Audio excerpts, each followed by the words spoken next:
এই কে তুমি? আমি কে সেটা না হয় পরে বলছি, আগে নিজের কাপড় চোপড় ঠিক করেন। এভাবে উলঙ্গ হয়ে নাচানাচি করতে লজ্জা করে না আপনার? অসভ্য মেয়ে একটা। এই যে মিস্টার, ঠিক করে কথা বলো। এটা আমার বাড়ি আর এই বেডরুমটা একান্তই আমার ব্যক্তিগত। সেখানে কখনোই কেউ প্রবেশ করে না। তাই আমার রুমে কি করব না করব সেটা একান্তই আমার ব্যক্তিগত ব্যাপার। ও আচ্ছা, তাই বুঝি। তাই বলে আপনি সব সময় এভাবে রুমের দরজা খুলে রেখে কাপড় চোপড় খুলে নাচানাচি করেন, তাই না? বাড়িটা বাইরে থেকে দেখে তো বেশ ভদ্রলোকের বাড়ি বলেই মনে হচ্ছিল, কিন্তু ভেতরে যে এমন অবস্থা সেটা আমি জানতাম না। নাউজুবিল্লাহ। নীলের এহেন কথাবার্তা শুনে নেহা রেগে গেল আর তার আম্মুকে ডাকতে শুরু করলো। তার আম্মু রান্নাঘরে রান্না করছিল। মেয়ের এমন চেঁচামেচি শুনে সেখানে দৌড়ে এলেন আর জিজ্ঞাসা করলেন, কি হয়েছে নেহা? এভাবে চেঁচামেচি করছিস কেন? তুই তো জানিস আমি রান্নাঘরে রান্না করছিলাম, সবার জন্য ব্রেকফাস্ট বানাচ্ছি। এমন সময় তুই এভাবে চেঁচাচ্ছিস কেন? আমার মনে খুব আনন্দ লেগেছে তাই আমি চেঁচাচ্ছি। কেন, তোমার কোনো সমস্যা? তোর মনে আনন্দ লেগেছে তাই বলে তোকে এইভাবে চেঁচামেচি করতে হবে? তুই তো জানিস আমি সকাল থেকে রান্নাঘরে আছি, আর আমাদের বাড়িতে কারোরই কাজের লোকের হাতে রান্না খেতে ইচ্ছে করে না, তাই সব কিছু আমাকে নিজের হাতে করতে হয়। তোমার এসব প্যাচাল শুনতে আমার একদমই ভালো লাগছে না। তুমি আগে আমাকে এইটা বলো, এই হনুমানটা এখানে কোথা থেকে এসে জুড়েছে? আর সরাসরি আমার রুমে কেন? তুমি তো জানো আমার রুমে আমি আমার মতো করে থাকি, আমি ড্রেস চেঞ্জ করছিলাম, এমন সময় এই হনুমানটা চলে এসেছে।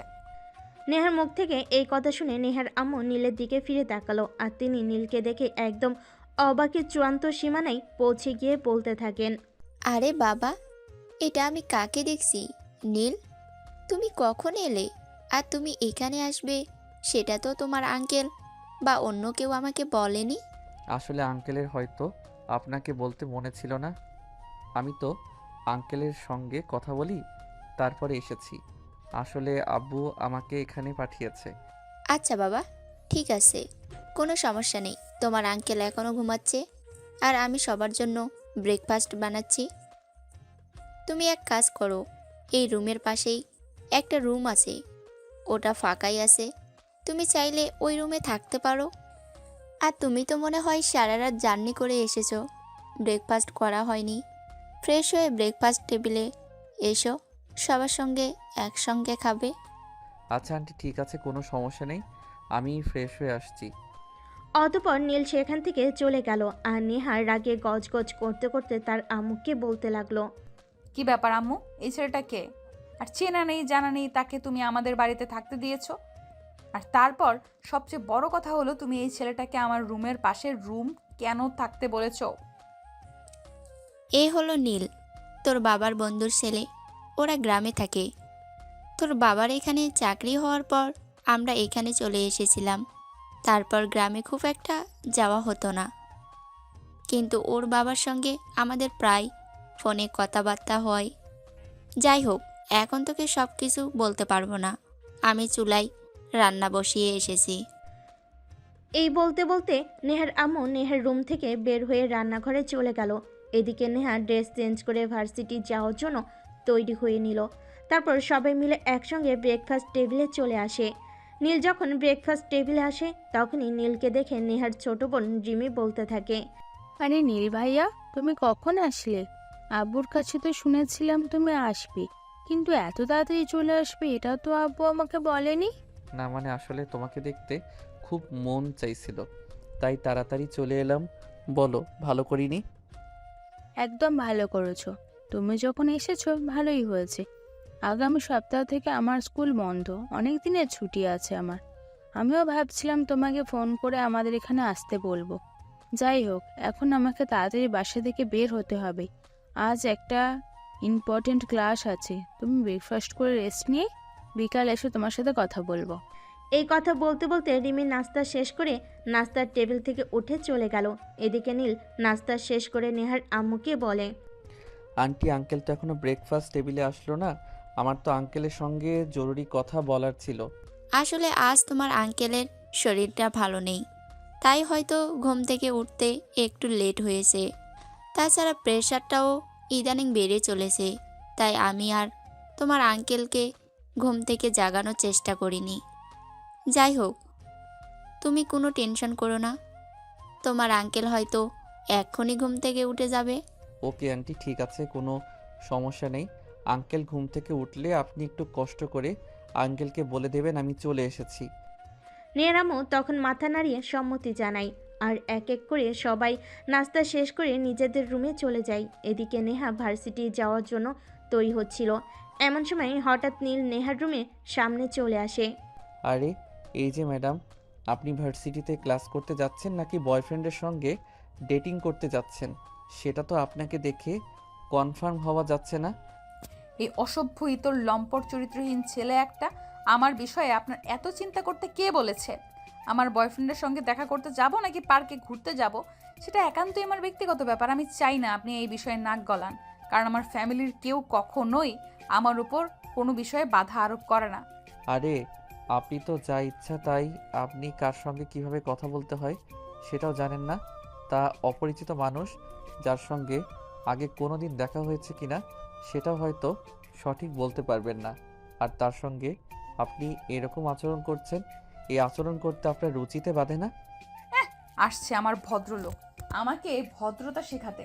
শুনেন, আমি না যার তার কাছ থেকে কোনো কথা শুনতে অভ্যস্ত নই, তাই দয়া করে আমাকে জ্ঞান দিতে আসবেন না।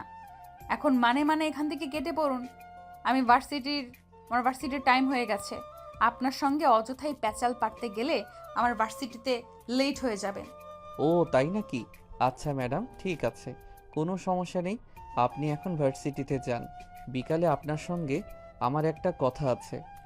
কোন ফালতু মার্কা ছেলেপেলের কথা শোনার সময় আমার নেই। আর হ্যাঁ মিস্টার, আপনি যদি এই বাড়িতে কয়েকদিন থাকেন তাহলে ভদ্রভাবে থাকতে হবে, কারণ এটা ভদ্রলোকের বাড়ি, আর কোনো অসভ্য অভদ্রলোকের জায়গা এই বাড়িতে হয় না। এই কথাগুলো বলতে বলতে নেহার রুম থেকে বের হয়ে ভার্সিটিতে চলে যেতে চাইছিল। এমন সময় হঠাৎ নীল লক্ষ্য করলো নেহা একটা মিনি কাট আর হট প্যান্ট পরে বাইরে বেরোচ্ছে। এই বিষয়টা নীলের ঠিক ভালো লাগলো না, তাই সে নেহাকে বলল, আরে এই যে ম্যাডাম, এটা কোন ধরনের ভদ্রতা? আপনি কি সব পোশাক পরেছেন সেগুলোর দিকে একবার তাকিয়েছেন? আপনি যে বাসা থেকে বের হয়ে যাচ্ছেন, আপনার কি লাজ লজ্জা কিছু নেই? এই যে মিস্টার শোনেন, আপনাকে আমি আগেও বলেছি আর এখনো বলছি, আমাকে এত জ্ঞান দিতে আসবেন না। জ্ঞান দেওয়া লোক আমার একদমই পছন্দ নয়। আমার বাড়িতে কেউ কখনো আমার স্বাধীনতার ব্যাপারে হস্তক্ষেপ করে না। আমি আমার ইচ্ছে মতো চলি। তাই আমি আশা করব আপনি যতক্ষণ এই বাড়িতে আছেন ততক্ষণ আমার বিষয়ে অন্তত নাক গলাতে আসবেন না। আর যদি কখনো আপনি আমার বিষয়ে নাক গলাতে আসেন তাহলে সেটা আপনার পক্ষে ভালো হবে না। ধুর, যা, এটা আমি কোথায় এসে পড়লাম? আমি তো সেটাই বুঝতে পারছি না। একটা মেয়েকে ভালো কিছু বলতে গেলাম আর উল্টো সে আমাকে কথা শুনিয়ে দিয়ে চলে গেল। যাই হোক, আপনি কি করবেন না করবেন সেটা একান্তই আপনার ব্যক্তিগত ব্যাপার। এই বিষয়ে কথা বলার কোনো ইচ্ছে বা আগ্রহ আমার নেই। তবে আমার মনে হয়েছিল আপনার মতো যুবতী একটা মেয়ের এসব পড়ে বাইরে যাওয়া উচিত নয়, তাই বলেছিলাম।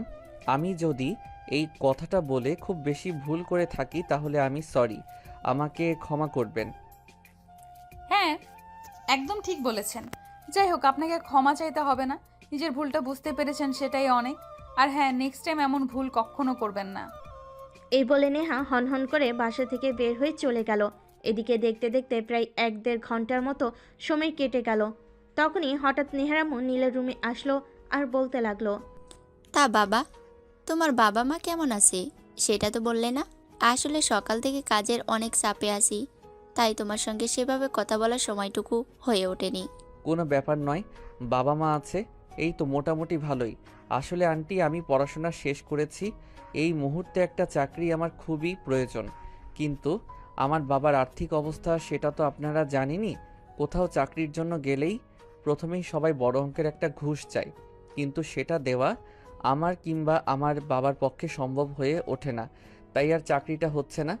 তো সেদিন বাবা আঙ্কেলের সঙ্গে কথা বলেন আর আঙ্কেল আমাকে এখানে আসতে বললেন। ও, এই ব্যাপার, আমি বুঝতে পেরেছি। যাই হোক, কোনো সমস্যা নেই। তুমি যখন আমাকে বলেছো, আমি নিজেও তোমার আঙ্কেলের সঙ্গে এই ব্যাপারে কথা বলবো এবং যতটুকু সম্ভব তোমাকে সহযোগিতা করার চেষ্টা করব। যাই হোক, তুমি কোনো টেনশন নিও না। তোমার আঙ্কেল যখন আছে তখন কোনো একটা ব্যবস্থা হয়ে যাবে। Okay aunty, thank you so much. আচ্ছা আন্টি, আপনাকে একটা কথা বলার ছিল। আপনার ছোট মেয়েটা তো অনেক ভালো, ভদ্র আর মিশুক প্রকৃতির, কিন্তু আপনার বড় মেয়েটা এমন কেন? কেমন যেন হিংসুটে টাইপের। আসলে বাবা, নেহা ছোটবেলা থেকে এরকম কারোর সঙ্গে খুব একটা মিশতে চায় না, আর একটু হিংসুটে টাইপের।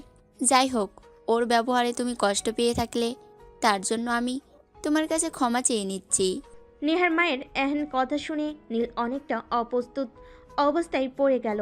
আন্টি তার কাছে ক্ষমা চাইছে, বিষয়টা ঠিক মানা যায় না। তাই সে বসা থেকে উঠে দাঁড়িয়ে আন্টির হাত দুটো ধরে বলতে থাকে, আরে আন্টি, এসব আপনি কি করছেন? আপনি কেন আমার কাছে ক্ষমা চাইছেন? আপনি আমার মায়ের মতো, আর নেহা আমার চাইতে বয়সে ছোট। তার এই ব্যবহারে আমি কিছু মনে করিনি, জাস্ট আপনাকে বললাম। আচ্ছা বাবা, ঠিক আছে, কোনো সমস্যা নেই, তুমি বিশ্রাম করো। আমার কাজ আছে, আমি কাজ করছি। আর হ্যাঁ, তোমার কোনো কিছুর প্রয়োজন হলে আমাকে বলবে। আর দুপুরে আমি একটু বাইরে যাব, তোমার জন্য দুপুরের খাবারটা টেবিলে রেখে যাব, টাইমলি খেয়ে নিও। এই কথা বলতে বলতে নেহার আম্মু নীলয়ের রুম থেকে বের হয়ে বাইরে চলে গেল। এদিকে নীল রুমে বসে বসে একা বোরিং ফিল করছিল। তাই সে মোবাইলটা হাতে নিয়ে ফেসবুকের নিউজ ফিডে ঘোরাঘুরি করতে থাকে। এভাবে সময় কখন যেন কেটে গেল সে টেরই পেল না। এদিকে বিকেল হয়ে এলো, রিমি স্কুল থেকে চলে এসেছে। তখন প্রায় বিকেল 3টা বাজে। তখনই রিমি সোজা নীলের রুমে চলে আসে আর নীলকে দেখে বলতে থাকে, এই যে নীল ভাইয়া, আমি চলে এসেছি। তাই নাকি? ভালোই হয়েছে। আমিও অনেকক্ষণ ধরে তোমার জন্য ওয়েট করছিলাম। এখন যাও, তাড়াতাড়ি করে রেডি হয়ে নাও, তোমাকে নিয়ে ঘুরতে বের হব। নীল আর রিমি এই কথাগুলো বলাবলি করছিল। তখনই নেহা সেখানে এসে উপস্থিত হয় আর বলতে থাকে, কিরে রিমি, কি হয়েছে? তুই এই ছেলেটার সঙ্গে কোথায় যাচ্ছিস? কোথায়? আমার নীল ভাইয়া আমাকে নিয়ে ঘুরতে যাবে আর আমি তার সাথে ঘুরতে যাব? তুমিও যাবে নাকি? গেলে আমার সঙ্গে যেতে পারো। আরে না রিমি, একদমই নয়। তোমার বোনকে আমাদের সঙ্গে নেওয়া যাবে না। তোমার বোনের যে হিংসুটে মন। এই রে আইসে আমার দয়ার সাগর, মায়ার সাগর, আপনার সঙ্গে যেতে কে চাইছে? আমি নিজেই তো আপনার সঙ্গে যাব না। আপনি কি করে ভাবলেন আপনার মতো চরিত্রহীন লম্পট একটা ছেলের সঙ্গে আমি যাব? এই যে ম্যাডাম, ঠিক করে কথা বলুন। আপনি কাকে চরিত্রহীন লম্পট বলছেন? আপনার নিজের চরিত্র ঠিক আছে? উলঙ্গ হয়ে রুমের মধ্যে নাচানাচি করেন আর আরেকজনকে চরিত্রের দোষ দিতে আসেন। এই ছেলে, ভদ্রভাবে কথা বলছি। তোকে আমি তখনও বলেছি আর এখনও বলছি, আমার রুমের মধ্যে কি করব না করব সেটা আমার ব্যক্তিগত ব্যাপার। আমি তার কৈফিয়ত তোকে দেব না। আশা করি বুঝতে পেরেছিস। এত বুঝে আমার কাজ নেই। এই রিমি, তুমি যাবে আমার সঙ্গে নাকি আমি বের হয়ে যাব? তোর মতো চরিত্রহীন লম্পট একটা ছেলের সঙ্গে আমার বোন কোথাও যাবে না। তোর যেখানে যাওয়ার ইচ্ছা তুই যা। আমার সহজ সরল বোনটাকে ভুলিয়ে ভালিয়ে নিয়ে গিয়ে আকাম কুকাম করবি, সেসব আমি থাকতে হতে দেব না। আবু, তুই কিন্তু এখন একদম বেশি বাড়াবাড়ি করছিস। তুই কাকে চরিত্রহীন লম্পট বলছিস? নীল ভাইয়াকে? তুই তো তার সম্পর্কে কোনো কিছু জানিসই না, তাহলে তার সম্পর্কে এরকম কথা বলছিস কি করে? বলা নেই কওয়া নেই, হুঠাৎ একটা মেয়ের রুমে যে ঢুকে পড়তে পারে তাকে এর চাইতে বেশি ভালো বলা আমার পক্ষে সম্ভব নয়। তোর ইচ্ছে থাকলে তুই করতে পারিস। আমি তো সেটাই করছি, তাহলে তুই আমাকে বাধা দিচ্ছিস কেন? আমি তো নীল ভাইয়ের সঙ্গে ঘুরতে চাইছি। এখানে তোর সমস্যাটা কোথায় হচ্ছে আমি সেটাই বুঝতে পারছি না। এই বলে রিমি সেখান থেকে চলে গেল নিজের রুমে। আর তারপর রেডি হয়ে নিচে চলে আসে। আর নীল তো অনেকক্ষণ আগে থেকে সেখানে বসে অপেক্ষা করছিল রিমি আর নীল দুজনেই বাসা থেকে বের হতে যাবে। এমন সময় পেছন থেকে নেহা বলতে থাকে, এ দাঁড়া, আমিও তোদের সঙ্গে যাব। অপরিচিত অচেনা একটা ছেলের সঙ্গে আমি আমার বোনকে একা একা কোথাও যেতে দেব না। তাই নাকি? আপনার নিজেরই আমার সঙ্গে ঘুরতে যেতে ইচ্ছা করছে, সেটা সরাসরি বলেন। এত পেঁচানোর কি আছে? আমার মতো স্মার্ট, হ্যান্ডসাম, গুড লুকিং দেখতে একটা ছেলের সঙ্গে ঘুরতে যাওয়া তো ভাগ্যের ব্যাপার। আইসে আমার হ্যান্ডসাম গুড লুকিং রে। তুই তোর নিজের চেহারা কোনোদিন আয়নায় দেখেছিস? যদি নিজের চেহারা কোনোদিন আয়নায় দেখতি তাহলে এই ভুল ধারণাটা ভেঙে যেত। নেহার এন কথা শুনে নীল তো প্রচণ্ড পরিমাণ খেপে গেল আর বলতে লাগলো, রিমি, তোমার বোনকে বলে দাও ভদ্রভাবে কথা বলতে। আমার যদি মেজাজ খারাপ হয় তাহলে কিন্তু ওর কপালে খারাপ আছে বলে দিও। নিজের চরিত্রে ঠিক নেই। নিজেকে কি প্রিন্সেস ডায়না ভেবেছে নাকি? নিজের কদাকার চেহারা রেখে অন্যকে আয়নায় চেহারা দেখতে বলে? আমার চেহারা কেমন সেটা আমি নিজে খুব ভালো করেই জানি। আমার চেহারা যদি ভালো নাই হতো তাহলে ভার্সিটির 90% ছেলে আমার পেছনে ঘুরঘুর করতো না।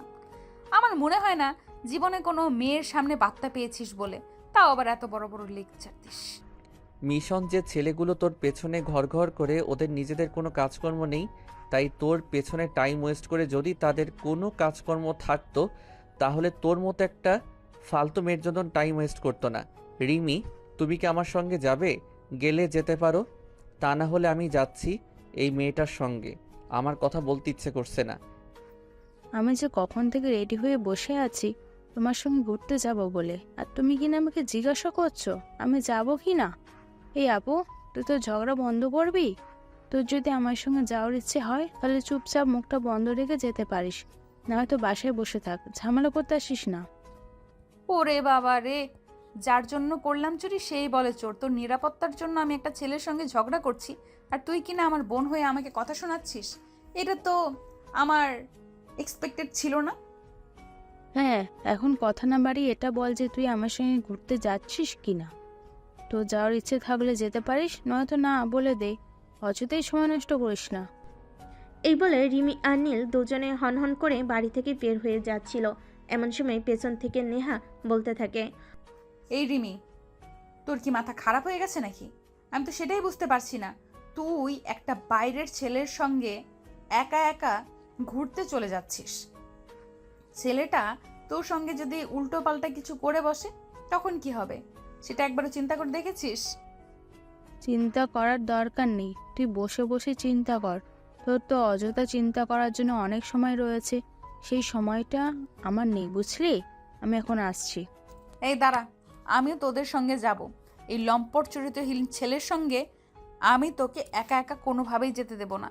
রিমি, তোমার বোনকে বলে দাও, আর একবার আমাকে চরিত্রহীন বললে কিন্তু এর পরিণাম খুবই খারাপ হবে। চরিত্রহীন কাকে বলে আমি সেটা তোমার বোনকে দেখিয়ে দেব।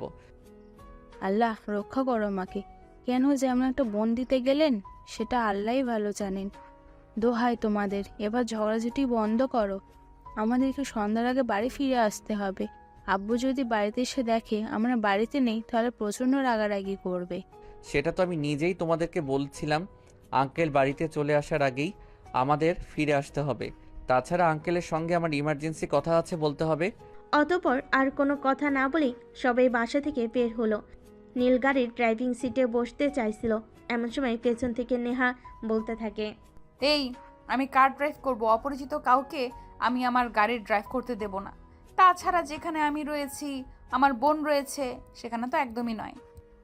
আপু, আমি বুঝতে পারছি না তুই কেন শুধু শুধু ঝামেলা পাকাচ্ছিস। নীল ভাইয়া ড্রাইভ করলে তোর সমস্যাটা কোথায়? তুই দিয়ে ভাইয়াকে ড্রাইভ করতে। নীল ভাইয়া, তুমি ড্রাইভিং সিটে বসো আর গাড়ি ড্রাইভ করো। কোনো সমস্যা হলে আমি সেটা বুঝবো। রিমির কথায় নীল ড্রাইভিং সিটে বসে আর তার পাশের সিটে রিমি বসতে যাবে।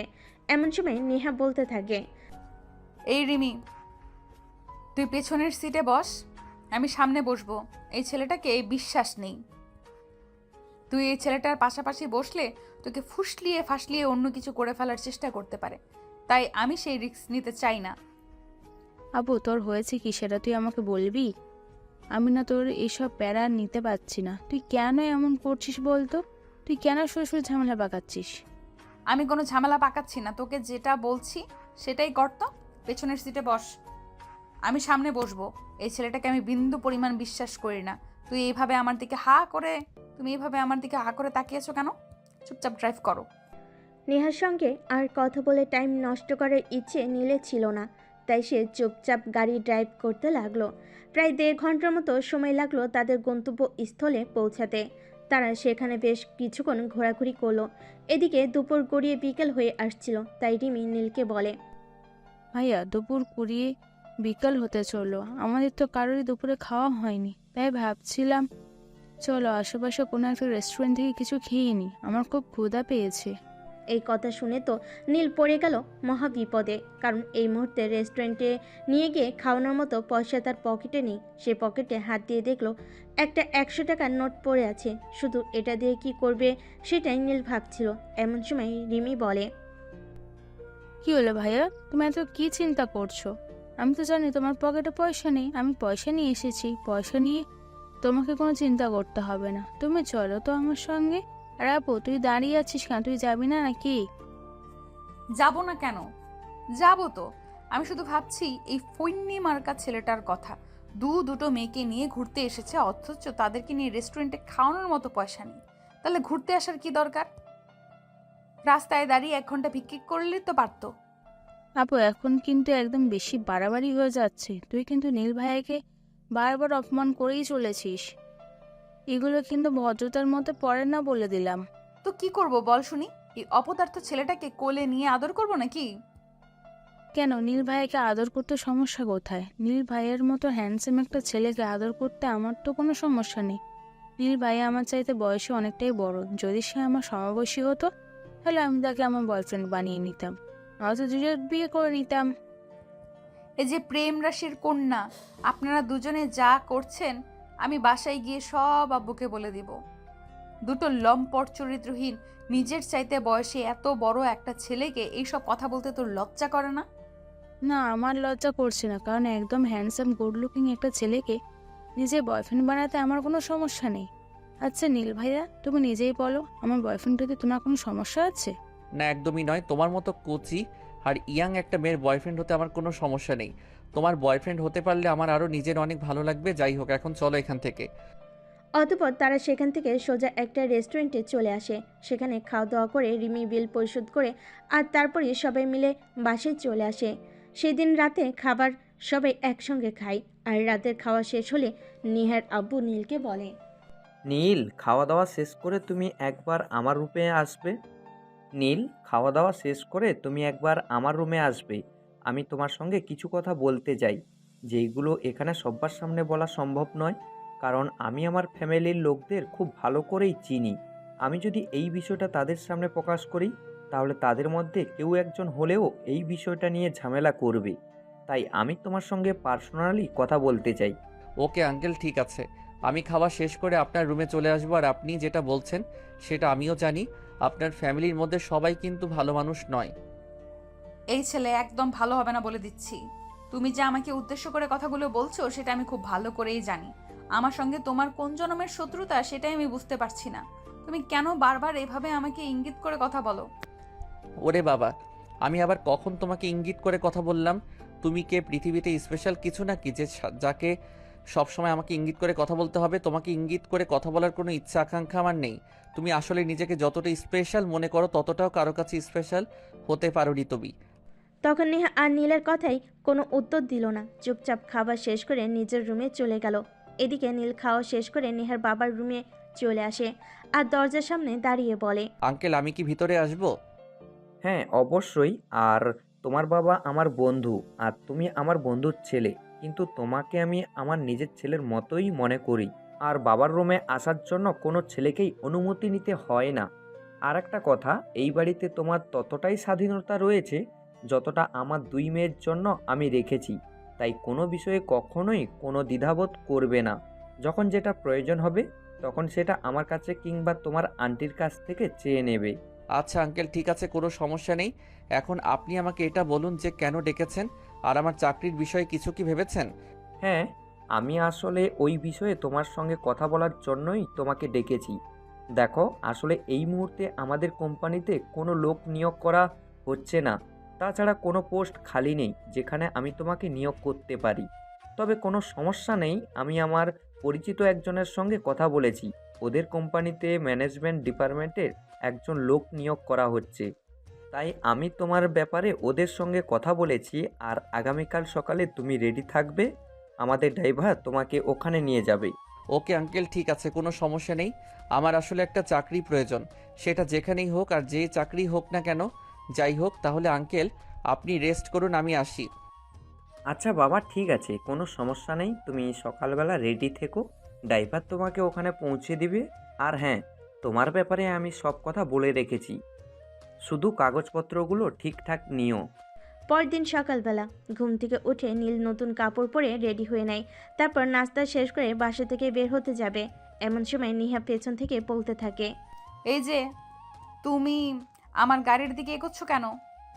আর সাত সকালবেলা এরকম সেজে কোথায় যাচ্ছ সেটা বলো শুনি।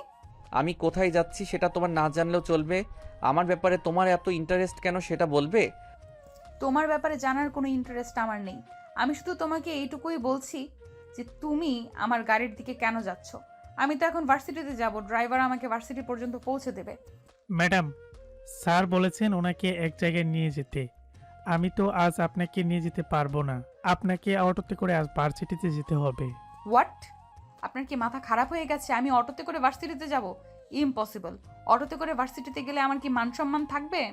যাদের মান সম্মান কচু পাতার পানির মতো, তাদের মান সম্মান কোনো জায়গাতেই থাকে না। আর একটি শুভ কাজে যাচ্ছি, কাল নাগিনীর সঙ্গে কথা বলে সময়টা নষ্ট করতে চাই না। ড্রাইভার আঙ্কেল, আপনি চলুন তো। এই 1 মিনিট ওয়েট। কি বললে তুমি? আমাকে কালনাগিন বললে? এত বড় দুঃসাহস তোমাকে কে দিয়েছে? আমি তোমার সাহস দেখে অবাক না হয়ে পারছি না। এই বাড়িতে যেখানে সবাই আমাকে যথেষ্ট প্রায়োরিটি দেয়, আর সেখানে তুমি কি না আমাকে এমন কথা বলছো? এই শোনো, তোমার না কানের সমস্যা আছে। আমি আবার তোমাকে কখন কাল নাগিনী বললাম বলো? তুমি একবার কানের ভালো একটা ডাক্তার দেখিয়ে নিও। তোমাকে যে কি করতে মন চাইছে আমি নিজেও সেটা বুঝতে পারছি না। প্রথমে আমাকে কালনাগিনী বললে, আর এখন আবার আমাকে বলছো কানে সমস্যা। আসলে তোমাদের মতো ছেলেদের যে কি করা উচিত সেটা আল্লাহই ভালো জানেন। চাইলে আমাকে বিয়েও করতে পারো। আমি কিন্তু ছেলে হিসেবে যথেষ্ট ভালো। নিজের প্রশংসা নিজে করছি না, কিন্তু সবাই বলে এই কথাটা, তাই বললাম। মন চাইছে তোকে এক থাপ্পড় দিয়ে সব কটা দাঁত ফেলে দিই। অসভ্যই তোর চরিত্রহীন লম্পট একটা ছেলে। তোর মতো ছেলেকে কে বিয়ে করবে বল শুনি? আর আমি তোর সঙ্গে কেনই বা এত কথা বলছি? আমার ভার্সিটির টাইম হয়ে গেছে। ড্রাইভার আঙ্কেল, আপনি আমাকে নিয়ে চলুন। সরি ম্যাডাম, এটা আমি করতে পারবো না। স্যার বলেছেন ওনাকে নিয়ে যেতে। আমি তো স্যারের কথা অমান্য করতে পারবো না। আজ আপনি একটু কষ্ট করে অটোতে চলে যান। কি হলো, এখনও এখানে দাঁড়িয়ে আছো কেন? ড্রাইভার কি বললো তুই শুনতে পাওনি? অটোতে করে চলে যাও। আজ তোমার গাড়িতে যাওয়া হবে না। আর আমি আসছি, টাটা, বাই বাই। থাকতেরই কিচ্ছু ভালো লাগে না। এই অকর্মার ঢেকে কোথা থেকে এসে জুটেছে সেটাই বুঝতে পারছি না। যাই হোক, এর সঙ্গে আমার এত কথা বলে কোনো কাজ নেই। আমার ভার্সিটির সময় হয়ে গেছে, আমাকে যেতে হবে। এই অটো দাঁড়াও। সেদিন বিকালবেলা বাসায় ফিরে নেহার আগে গজগজ করতে করতে তার আম্মুকে ডাকতে থাকে। তার আম্মু তখন সমস্ত কাজকর্ম শেষ করে নিজের রুমে শুয়ে একটু বিশ্রাম নিচ্ছিল। নেহার এমন চিৎকার চেঁচামেচিতে তিনি একটু বিরক্ত বোধ করলেন আর রুম থেকে বের হতে হতে বললেন, কি ব্যাপার? কি হয়েছে? কি সমস্যা তোমার? তুমি কি চিৎকার চেঁচামেচি ছাড়া থাকতে পারো না নাকি? যতক্ষণ বাড়িতে থাকবে ততক্ষণ তুমি বাড়িটা মাথায় তুলে রাখবে। তুমি পেয়েছোটা কি? আমি সেটাই বুঝতে পারি না। আমি কি পেয়েছি মানে? তুমি আমার সঙ্গে এরকম বিহেভ করছো কেন? বাড়িতে যে একটা ছেলে এসেছে, এই ছেলেটা আসছে দিন থেকে আমাকে জ্বালিয়ে মারছে, সেটা তোমার চোখে পড়ছে না? নীল আবার তোমাকে কি করলো? সে তো তার মতোই আছে। দেখছি তুমি তার পিছনে কেন পড়েছো সেটা দয়া করে বলবে আমাকে। ওই ছেলেটা সকালবেলা আমার গাড়ি কেন নিয়ে গেল? বাড়ির সবাই জানে সকালবেলা ড্রাইভার আমাকে ভার্সিটি পর্যন্ত পৌঁছে দেয়, কিন্তু আজ কেন আমাকে অটোতে করে ভার্সিটিতে যেতে হলো? আমি সেটার কৈফিয়ত চাই। সেটা তো বলা আমার পক্ষে সম্ভব নয়। তোমার আব্বুর বাড়িতে আসলে তুমি তোমার আব্বুর সাথে কথা বলো। আর একটা কথা তোমাকে বলে দিচ্ছি, তুমি যেগুলো শুরু করেছো সেগুলো কিন্তু তোমার আব্বু একদম সহ্য করবেন না। তোমার আব্বুর বন্ধু ছেলে নীল, নীলের আব্বুর সঙ্গে তোমার আব্বুর অনেক দিনের সম্পর্ক এবং ভালো সম্পর্ক। তাই আমি চাই না তুমি এই ব্যাপারে কথা বলে তোমার বাবার মন ক্ষুণ্ণ করো। ওই ছেলেটার সঙ্গে তোমাদের এত কিসের পীড়িত আমি সেটাই বুঝতে পারছি না। অচেনা অজানা একটা ছেলে বাড়িতে এসে থাকছে, খাচ্ছে, আর সেই আমার চাইতে বেশি প্রাধান্য পাচ্ছে। আমি সেটাই বুঝতে পারছি না। নেহার মা আর নেহার সঙ্গে কোনো কথা বললেন না, চুপচাপ নিজের রুমে চলে গেলেন। এদিকে নেহা তার মায়ের কাছ থেকে কোনো রেসপন্স না পেয়ে নিজের রুমে চলে আসলো। রাতের বেলা যখন তার আব্বু বাসায় আসলো, তখন সে সরাসরি তার আব্বুর রুমে গেল আর বলতে লাগলো, আব্বু, আমাদের বাসায় যে ছেলেটা এসেছে, ওই ছেলেটা এখানে কতদিন থাকবে? মানে তুমি কি বলতে চাইছো? আমি কিছুই বুঝতে পারছি না। ওই ছেলেটা বলতে তুমি কাকে সম্বোধন করতে চাইছো? নীলকে? হ্যাঁ, ওকেই। আর কাকে বলবো? এই বাড়িতে শুধুমাত্র একজনই বাইরের মানুষ আছে, তাই এটা তো আলাদা করে খুলে বলার কিছু থাকে না। তাহলে তো তোমাকে একটা কথা নতুন করে বলে দিতে হয়। নীলকে আমি আমার সন্তানের মতো স্নেহ করি। তোমরা দুই বোন আমার কোনো পুত্র সন্তান নেই, তাই আমি চাইবো তোমরাও নীলকে নিজের ফ্যামিলির মানুষ বলেই মনে করো এবং যথেষ্ট সম্মান, শ্রদ্ধা আর ভালোবাসা দাও। অসম্ভব আব্বু, এটা কোনোভাবেই সম্ভব নয়। আমি তোমার সঙ্গে কথা বলতে এসেছি আর জানতে এসেছি এই ছেলেটা আমাদের বাড়িতে কতদিন থাকবে। কেন? এ ব্যাপারে তোমার এত জানার আগ্রহ কেন? তার যতদিন মন চাইছে ততদিন এখানে থাকবে। কেন বাবা, এরকম কেন হবে? এটা তো আমাদের বাড়ি, এখানে তো আর লঙ্গরখানা খুলে রাখা হয়নি যে যে যার মতো করে আসবে আর এখানে থেকে যাবে। এই ছেলেটাকে বলে দিও যত তাড়াতাড়ি সম্ভব আমাদের বাড়ি থেকে চলে যেতে। নেহা প্লিজ, তোমার কথা বলা শেষ হয়ে থাকলে তুমি এখন আসতে পারো। আমি ব্যস্ত আছি, তোমার সঙ্গে পরে কথা হবে এ ব্যাপারে। তোমাদের যা ইচ্ছে করো। এই কথা বলে নেহা তখন সেখান থেকে চলে যায় আর নিজের রুমে বসে থাকে চুপচাপ। এদিকে দেখতে দেখতে বিকেল গড়িয়ে রাত হয়ে আসলো। সবাই রাতের খাবার খেয়ে যার যার মতো নিজের রুমে ঘুমিয়ে পড়লো। সেদিন আকাশটি একটু মেঘলা ছিল, একটু পরেই হুটহাট করে বৃষ্টি পড়তে শুরু করলো আর আকাশে বিদ্যুৎ চমকাতে শুরু করলো। হঠাৎ বিদ্যুৎ চমকালে নীল ভয় পায় আর একা রুমে তো কখনোই থাকতে পারে না। তখন প্রায় রাত আনুমানিক 12টার মতো হবে বাজে। সবাই যার যার রুমে ঘুমিয়ে পড়ছে। এদিকে নীল কিছুতেই ঘুমাতে পারছে না, তার প্রচণ্ড ভয় করছে আর সে কাউকে বলতেও পারছে না। এত বড় ছেলে বিদ্যুৎ চমকালে ভয় পায়, সেটা সবাই জানলে কি মনে করবে। তাই সে চুপচাপ নিজের রুম থেকে বের হয়ে বেলকনিতে হাঁটাহাঁটি করতে লাগলো। এমন সময় সে দেখতে পেল নেহার রুমে দরজা খোলা, তাই সে নেহার রুমের ভিতর ঢুকে গেল। নেহার রুমে ডিম লাইট জ্বালানো ছিল। ডিম লাইটের আলোয় নেহার চেহারা লাগছিল সেটা বলার মতো না। কিন্তু তখনই হঠাৎ খুব জোরে বাজ পড়ল। নীল চিৎকার দিয়ে নেহার উপর পড়ে গেল আর নেহা সেটা টেপে ধরফর করে বিছানা থেকে উঠে বসলো আর বলতে লাগলো, এই কি হয়েছে? তুমি আমার রুমে কেন এত রাতে? আসলে বাইরে খুব বিদ্যুৎ চমকাচ্ছে, আর বিদ্যুৎ চমকালে আমি খুব ভয় পাই। তাছাড়া বাস পড়ছে, তাই আমি একা থাকতে খুব ভয় পাচ্ছিলাম। তো আমি কি করব? তুমি আমার রুমে কেন এসেছো? বাড়িতে এতগুলো, অন্য কারোর রুম যাওয়ার প্রয়োজন পড়লে আব্বুর রুমে গিয়ে আব্বুর সাথে ঘুমাও, আমার রুম থেকে বের হয়ে যাও। আরে তোমার কি মাথা খারাপ হয়ে গেছে নাকি যে এখন আমি আঙ্কেলকে ঘুম থেকে জাগাতে যাব? আঙ্কেল সারাদিন পরিশ্রম করে বাসায় এসেছে, এখন বিশ্রাম নেবে, তাকে ঘুম থেকে জাগানোটা কি ঠিক হবে না? তাহলে নিজের রুমে গিয়ে ঘুমাও, আমাকে বিরক্ত করো না। আর একবার যদি আমাকে বিরক্ত করেছো তাহলে কিন্তু আমি চিৎকার চেঁচামেচি করতে শুরু করব আর বাড়ির সবাইকে বলে দিব তুমি অসৎ উদ্দেশ্য নিয়ে আমার রুমে এসেছো। নীল তখন কোনো উপায়ান্তর না পেয়ে আস্তে আস্তে নিজের রুমের দিকে পা বাড়ালো, কিন্তু ঝড়ের গতিবেগ ক্রমশই বেড়ে চলছিল। এদিকে নীল ছোট্ট বাচ্চার মতো ভয়ে কুঁকড়ে যাচ্ছিল, তাই সে কোনো উপায়ান্তর না পেয়ে আবার নেহার রুমে চলে যায়। আর নেহা তখন অঘরে ঘুমোচ্ছিল। নীল তখন নেহাকে ঘুম থেকে না জেগে চুপি চুপি নেহার বিছানায় চলে যায় আর কম্বলের নিচে ঢুকে পড়ে। নীল একজন পরিপূর্ণ যুবক আর নেহা একজন পরিপূর্ণ যুবতীর। এই প্রথমবার নীল কোনো মেয়ের এতটা কাছাকাছি। চুম্বককে যেমন লোহাকে আকর্ষণ করে, তেমনি নেহা নীলকে আকর্ষণ করছিল। তাছাড়া নেহা দেখতে যথেষ্ট সুন্দরী, রূপবতী এবং গুণবতী একটা মেয়ে। তাকে দেখলে যে কোনো ছেলে প্রেমে পড়বে, এরকমটাই তার চেহারা। আর নীলও খুব সুদর্শন একটা ছেলে। তাছাড়া রাতও ছিল মাঝামাঝি, সব মিলে একটা প্রেমময় পরিবেশ আর পরিস্থিতি ছিল। নীল নেহার এতটা কাছাকাছি থেকে কোনোভাবেই নেহাকে দূরে সরিয়ে রাখতে পারছিল না, তাই সে নেহাকে নিজের সঙ্গে জড়িয়ে নেয়। কিন্তু নেহা এই ব্যাপারে কিছুই বুঝতে পারল না, কারণ সে গভীর ঘুমে মগ্ন ছিল। এদিকে নীল কী করছিল সেটা সে নিজেও বুঝতে পারছিল না, কারণ সে একদম নেশায় তলিয়ে যাচ্ছিল। আর নেশা হবে বাই না কেন? চুম্বক যদি লোহার কাছে থাকে তাহলে তো লোহাকে তার কাছে টানবেই। নীল আস্তে আস্তে নেহার শরীরে তার হাত রাখে। নেহার শরীরে হাত দিতে এসে একটা অন্যরকম অনুভব করে। নেহার শরীরটা অনেকটাই উষ্ণ ছিল। আর এদিকে নীল অনেকক্ষণ সময় রুমের বাইরে থাকায় তার শরীরের অনেকটা ঠান্ডা ছিল, তাই সে নেহাকে নিজের একটু একটু করে কাছে টানতে থাকে। এমনই করতে করতে সে যেই না নেহার বুক পর্যন্ত হাতটা নিয়ে যাবে, তখনই নেহার ঘুম ভেঙে যায় আর নেহা লাফ মেরে বিছানা থেকে উঠে বসে। নীলকে সে তার পাশে দেখতে পেয়ে শার্টের কলার ধরে টেনে দাঁড় করায় আর তার গালে ঠাস ঠাস করে দুটো চর বসিয়ে দিয়ে বলতে থাকে, ওই চরিত্রহীন লম্পট ইতর বদমাইশ ছেলে, তোকে আমি কতবার বলেছি তুই আমার রুমে আসবি না, আমার ধারে কাছে আসবি না, কিন্তু তারপরও তুই কেন আমার রুমে এসেছিস? আর এখন যদি সময় মতো আমার ঘুম না ভাঙতো তাহলে তুই আমার সঙ্গে কি না কি করতি।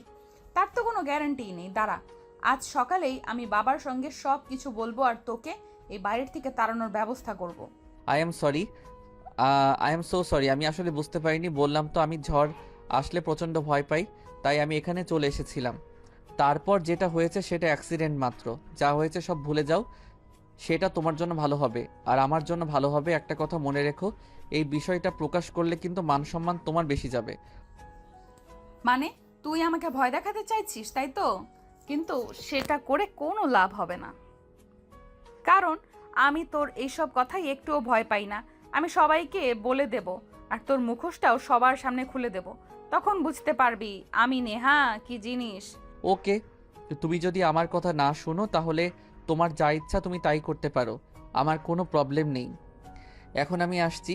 আর একটা কথা, তোমার শরীরে কিন্তু চুম্বক আছে বলা চলে। আমি যখন তোমার কাছে গেলাম তখন মনে হচ্ছিল তুমি চুম্বক আর আমি লোহা। তুমি আমাকে তোমার কাছে আকর্ষণ করে টানছো আর আমি তোমার কাছে যাচ্ছি। এসব ফালতু মার্কা কথাবার্তা আমার আব্বুর সামনে বলিস, তাহলে আমার আব্বু তোকে বুঝিয়ে দেবে কত ধানে কত চাল। ওকে মাই ডিয়ার, ঠিক আছে, সেটা সময় হলে দেখা যাবে। এখন আমি আসছি, ঘুমিয়ে পড়ো। তা না হলে কাল সকালে তুমিও ভার্সিটি যেতে লেট করবে আর আমিও অফিসে। এই বলে নীল নিজের রুমে চলে আসে আর এদিকে ঝড় কমে যাচ্ছিল, তাই সে ঘুমিয়ে পড়ে। পরদিন সকালবেলা ঘুম থেকে উঠে নেহা তার বাবার সঙ্গে সব কিছু বলে, কিন্তু তার বাবা সেসব কথা বিশ্বাস করে না।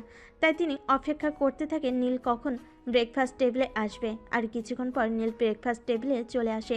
তাই নেহার আপু নীলকে বলে, দেখো বাবা, তোমাকে আমি আমার সন্তানের মতোই ভালোবাসি, তাই কথাটা জিজ্ঞাসা করতে আমি খুবই লজ্জাবোধ করছি, কিন্তু না বলে উপায় পাচ্ছি না।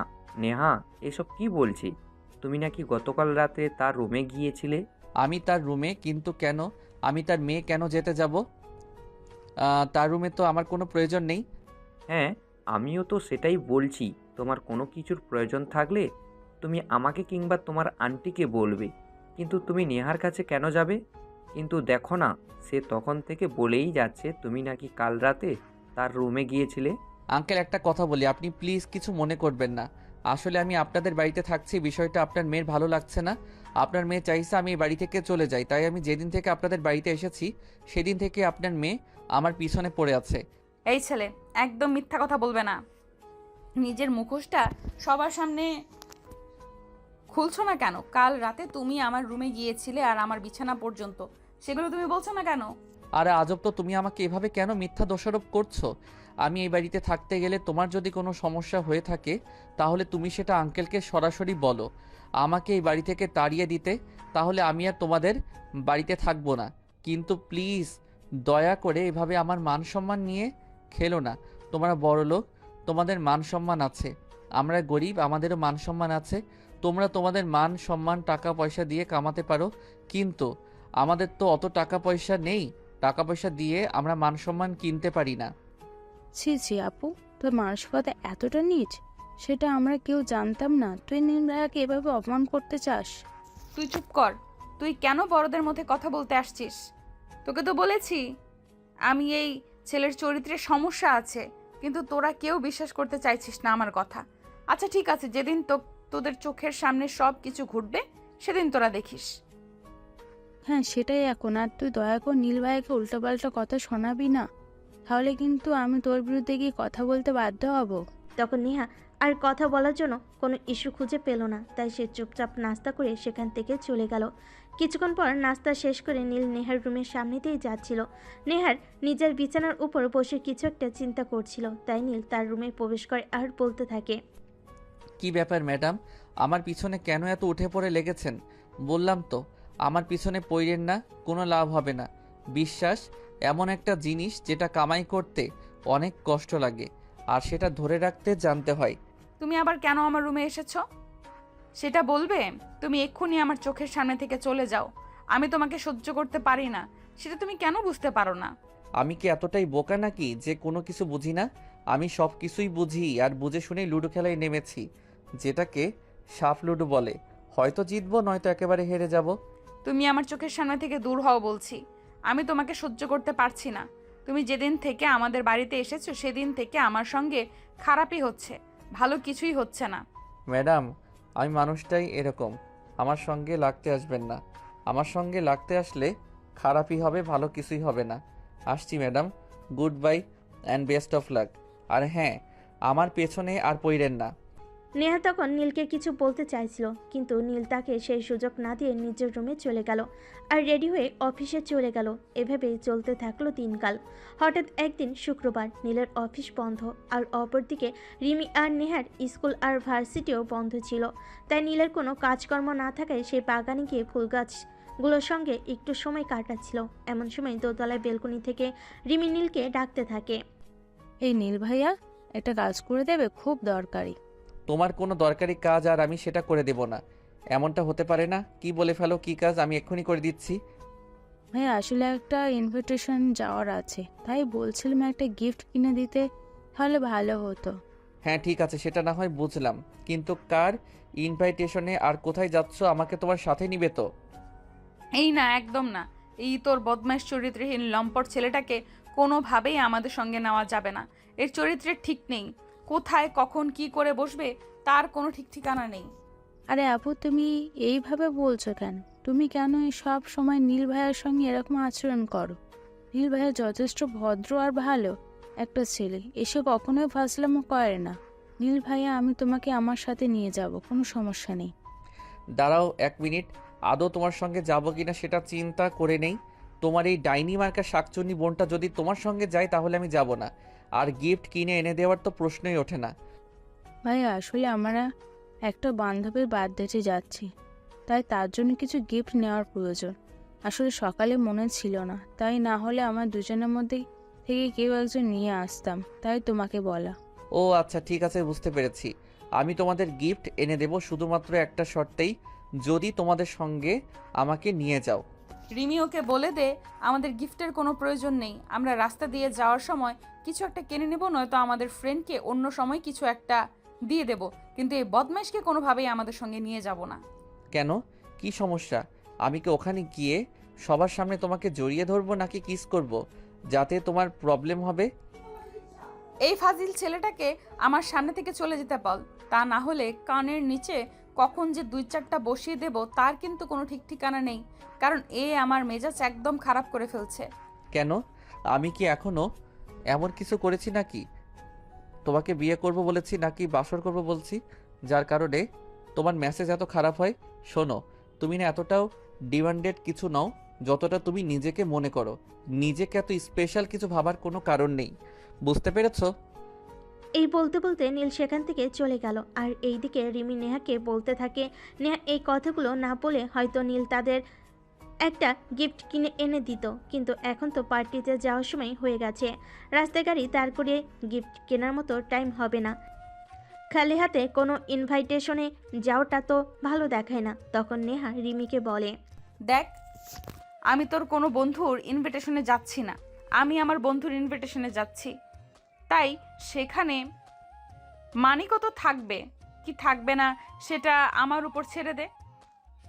এই বিষয়ে তোকে এত চিন্তা করতে হবে না। আর হ্যাঁ, তোর যদি যাওয়ার ইচ্ছা না থাকে তাহলে তুই আমাকে বলে দে, আমি একাই চলে যাব। আর যদি যেতে চাস তাহলে মুখটা বন্ধ করে চুপচাপ তাড়াতাড়ি রেডি হয়ে আয়। ঠিক আছে, আমার কোনো সমস্যা নেই। বন্ধু তো তোর মান ইজ্জত গেল, তোর যাবে তাতে আমার কি। যাই হোক, তুই ওয়েট কর, আমি এক্ষুনি রেডি হয়ে আসছি। হ্যাঁ সেটাই, বন্ধুটা আমার, তাই চিন্তা করার কিছুই নেই, চুপচাপ রেডি হয়ে চলে আয়। অতঃপর তারা দুজনে রেডি হয়ে চলে গেল বার্থডে পার্টিতে। তার সবাই সেখানে উপভোগ করছিল। তখনই হঠাৎ আরে কি ব্যাপার নীল ভাইয়া, তুমি এখানে কিভাবে আসলে? তোমাদের ফলো করতে করতে চলে আসলাম, এই যে তোমাদের গিফট বক্স। তুই যে কোন লেভেলের নির্লজ্জ বেহায়া আমি সেটা বুঝতে পারছি না। তোকে আমি বলেছিলাম আমার বন্ধুর জন্য গিফট বক্স নিয়ে এখানে চলে আসতে, তোর কি লাজ লজ্জা বলতে জিনিসটা নেই নাকি বল? আমি কি মেয়ে মানুষ নাকি যে আমার লাজ লজ্জা এত বেশি থাকবে? আমি তো ছেলে মানুষ, আমার লাজ লজ্জা এত বেশি নেই। যাই হোক, কথা বাড়িয়ে লাভ নেই। এই নাও তোমার গিফট বক্স, আমি এখন আসি। আমি এখানে খেতে আসিনি। তোমার বন্ধুর জন্মদিন যেখানে তুমি কোনো গিফট ছাড়াই চলে এসেছো, এটা তোমার বাবার মান ইজ্জতের বাধে। তাই আমি তোমার বাবার কাছ থেকে টাকা নিয়ে তোমার বন্ধুর জন্য একটি স্পেশাল গিফট কিনে এনেছি। আরে নেহা, কি ব্যাপার? কে এটা? ছেলেটা তো দেখি দারুণ হ্যান্ডসাম। তো নতুন বয়ফ্রেন্ড নাকি? কোনো কালেই তোরা আমার কোনো বয়ফ্রেন্ড দেখেছিস যে এই গর্ধব ছেলেটাকে দেখে তোদের আমার সামনে আমার নতুন বয়ফ্রেন্ড বলে মনে হচ্ছে? কখনো কি তোরা আমার কোনো ছেলে বন্ধু দেখেছিস? আর বয়ফ্রেন্ড তো একদমই নয়। আর তারপরেও যদি শহরের কোনো স্মার্ট ছেলে হতো সেটা ভেবে দেখা যেত। এই গাইয়া ভুট্টাকে কে বয়ফ্রেন্ড বানাতে চাইবে সেটা বল শুনি। দেখ নেহা, ছেলেটা কিন্তু যথেষ্ট হ্যান্ডসাম। আমার কিন্তু দেখে বেশ পছন্দ হয়েছে। তোর বয়ফ্রেন্ড না হয়ে থাকলে আমায় একটু লাইন করিয়ে দে না, ছেলেটাকে আমার বেশ ভালো লেগেছে। এক্সকিউজ মি ম্যাডাম, নীল প্রেম টেম ওসব করে না। আর শহরে ওভার স্মার্ট মেয়েদের তো কখনোই না। আমি আসছি, এই নিন আপনার গিফট। অতঃপর তাদের আর কোনো কথা বলার সুযোগ না দিয়ে নীল এখান থেকে চলে গেল। এদিকে বাসে আসতে না আসতে নেহার আপু নীলকে বলতে থাকে। কি ব্যাপার নীল, তুমি না বললে নেহাদের সঙ্গে তুমি নেহার বন্ধুর বার্থডে পার্টিতে যাচ্ছ? তাহলে এত তাড়াতাড়ি চলে আসলে কেন? আর নেহা, রিমি ওরা কোথায়? আঙ্কেল, ওরা ওখানে রয়েছে, ওদের আসতে একটু দেরি হবে। আমার ওসব হাঙ্গামা ভালো লাগে না, তাই আমি একটু তাড়াতাড়ি চলে এসেছি। আচ্ছা ঠিক আছে, সে না হয় বুঝলাম। এখন তুমি আমাকে এটা বলো যে নতুন অফিস তোমার কেমন লাগছে? চাকরি করতে ওখানে তোমার কেমন লাগছে? সব কিছু ঠিক আছে আঙ্কেল, আমার ভালোই লাগছে ওখানে চাকরি করতে। যাই হোক আঙ্কেল, আজ একবার একটু আমাদের বাড়িতে ফোন করতে হবে। আসলে আমার বাড়ি থেকে নিয়ে আসা ছোট্ট মোবাইলটা নষ্ট হয়ে গেছে। আমার বাবা হয়তো আমার ফোনে অনেকবার ট্রাই করছে কিন্তু লাগছে না হয়তো। এটা তুমি কি বলছো? তোমার মোবাইল নষ্ট হয়ে গেছে, সেটা তুমি আমাকে আগে বলবে না? তুমি আমাকে বলতে আমি তোমাকে নতুন একটা ফোন কিনে দিতাম। আর তুমি জানো তোমার বাবা তোমাকে কতটা ভালোবাসে? এই যখন থেকে তোমার ফোন নষ্ট, কতবার তোমাকে হয়তো ফোন করেছে, আর তোমাকে ফোনে না পেয়ে হয়তো টেনশন করছে। তোমার বাবা হয়তো ভাবছে আমি ব্যস্ত, তাই হয়তো আমাকে ফোন দিচ্ছে না। অতঃপর নেহার বাবা তখনই বাসা থেকে বের হয়ে মার্কেটে চলে যায় আর নীলের জন্য একটা স্মার্টফোন কিনে আনে। সেটা নীলের হাতে দেওয়া মাত্রই নীল বলতে থাকে। আঙ্কেল, আমার তো বাটন ফোন হলেই চলে যেত, এখন এই ফোন কিনে আনার কি প্রয়োজন ছিল?